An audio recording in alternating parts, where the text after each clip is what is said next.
What are you going to do as a collector or stacker, bullion stacker, or a non-collector, someone who doesn't even care about stacking gold and silver? What are you going to do if silver goes to $100 an ounce or even $200 an ounce? It's a very important thing to think about here because there's a lot of things that go into silver going that high. And we're going to discuss that, and we're going to look at a few charts, and we're going to talk about silver premiums. My name is Daniel, and you are watching CoinHelpu. Stay tuned because we're going to talk about all these subjects. So every day I go over to Kitco and I look up silver and gold. And today, surprisingly, $23.77 an ounce and gold's over 18. This video is about silver though. Yesterday, silver was down around 22. It was under 23. And it keeps going up and down, up and down. I hear so many people say, and every time it goes up and it's in a bull, everybody's like a bull market. Everyone's, or at least some people are like, man, it's going to 200 an ounce, it's going to 1,000 an ounce, it's going to 100 an ounce. We'll be lucky if we see $50 an ounce, ever. And I mean, I'm not talking about never, but in a long time. The reason is multiplex. I mean, for one thing, obviously, miners would love to see silver go up so they could sell it for more money. People who stack silver, ounces of silver, would love to see it go up so they could sell off or sell some. But how does it benefit anybody else? How does it benefit the markets? How does it benefit anything? Because if the driving force behind a lot of this is paper, that can be sold off as soon as it goes up high enough. So then that keeps it back down again. That puts it back down again. It keeps it in control. Because a lot of this is futures and options and things like that that's being sold back and forth. You see it every day, and it's dropping it up $1, 50 cents. It's all over the place. And it can drop it in $2 or $3 in the next few months. And we're back down to $20 an ounce or $18 an ounce. The other thing is that it's used in industry.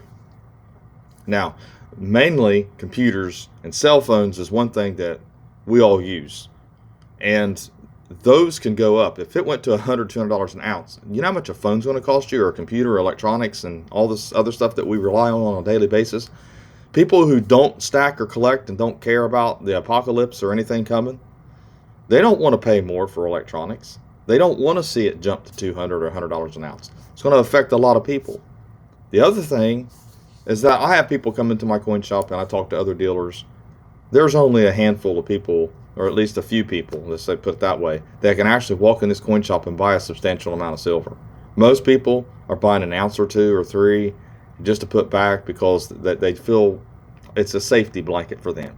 Or it's basically like when you're a kid. I'm not saying you're a kid because you're doing it. But what I mean is we all have our blankets, we all have our security things, we all have things that make us feel safe.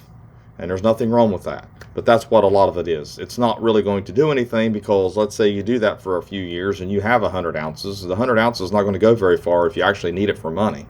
Everybody knows that. I mean, how much money do you think you need in the bank to actually survive if something crazy happens or if you lose your job? I mean, $1 million, 500,000, how much is going to keep you afloat until you're gone, until it's the end of it? Like I said, people don't think things through in a lot of this market when they start talking about $200 an ounce, because it's almost like they want it that way because they have silver, or because they own paper silver, or because it benefits their firm, or whatever it might be. They want to see it because they're going to make a lot of money. Most people, though, it's not going to affect in a positive way.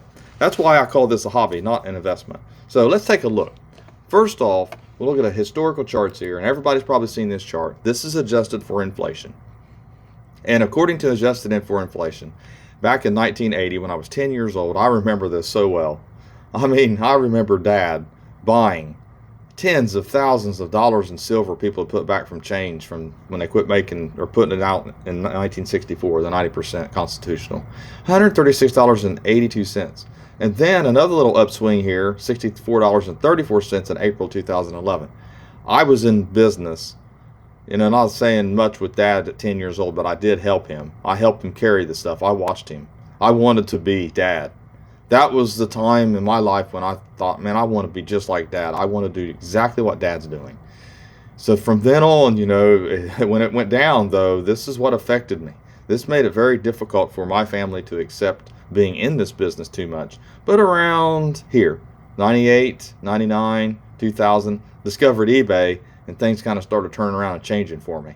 But anyway, adjusted for inflation, let's take that off there. Let's just look at the regular chart. So we're looking at silver from, looks like 1915 at 51 cents an ounce.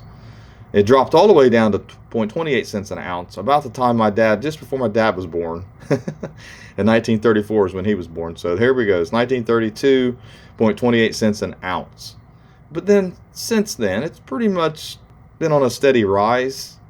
And like you said, over the years it's going to go up, but I don't know. I don't see it's going to be difficult to even get it to 50, let alone 100 or 200. I mean, I know people are going to disagree with me, but I mean, it's going to take something crazy to get it there, and I don't think we want to see that, because we've already been through a pandemic and still going through it, still having issues. And you know what kind of problems we would have to have? I mean, we'd have to be an all-out war. I mean, okay, look at Ukraine. I mean, did that help their silver market? I mean, did it help them? Things like that typically don't help silver. You want a slow-moving market, upward swing. You want to find, let's say, inventions that come along that need more silver, so silver will increase in value on a good, slow, steady pace, not some dramatic swings. See, these swings here were not really that great. When those happened, a lot of people lost some money when it dropped. I've seen it both times. There's two big swings here. You don't want those swings, and that's all I'm really saying. I would love my silver to all of a sudden be worth, double tomorrow. It'd be nice, but it's just not realistic, and I don't think it's good for the hobby, because it's going to go back down. It is being manipulated easily because it's a smaller market than gold. So let's take a look over here at some premiums. I said we would talk about this a little bit. So when we're looking at, Silver Eagles, you're at 1260 over if you use check and wire. I'm just looking at that and looking at generics. Some are more than this. 2022s, I think, are more. But if you're just buying some Silver Eagles, you're looking at a premium about 1260 over. 1 ounce bars are a little bit more than silver rounds, and they're like, $5 over. Silver rounds are 4 something over, close to $5 over. And then you're looking at the 90% junk, which is just the junk, what they list it as. You're looking at about $4 plus over. So anything you want to buy, you're going to spend a few dollars over an ounce anyways. Premiums are that way. I do think, and I have noticed, premiums have retreated a little bit because silver went up. But more than likely, when silver goes back down, we're going to see the premiums increase. I may be wrong on that, but it's happened a few times since the COVID's kind of changed things. It's changed this market a little bit. It's changed coin collecting. It's changed bullion stacking. You'd almost have to be living under a rock not to notice that.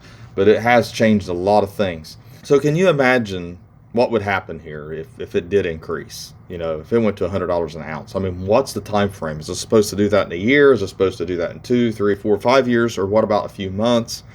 I just don't think it would be a good thing for it to do that. I think that it would take a catastrophic problems and issues within the United States for that to happen. And it's not going to be anything to do with the USD dollar. I mean, if they stop making paper currency or whatever, it's not really going to, all that's just going to be a bump in the road, because we're already so digital now. Every one of your loans, when you go to the bank and you put money in there and you look at your account, you're looking at the digital figure, not having that physical money in your hands anyway. So it's kind of here nor there. Be realistic though. Have fun. If this is what you love to do, you love buying this, I like buying it, I like handling it, then you do it because it's fun, because it's a hobby, because it's something that you do. It's your lifestyle. It's your livelihood, or whatever place you're at in life. And if you're leaving rolls of constitutional to your family, nothing wrong with that at all. Just put on there what you paid for it, what they might be able to expect out of it it would not hurt to put together a chart.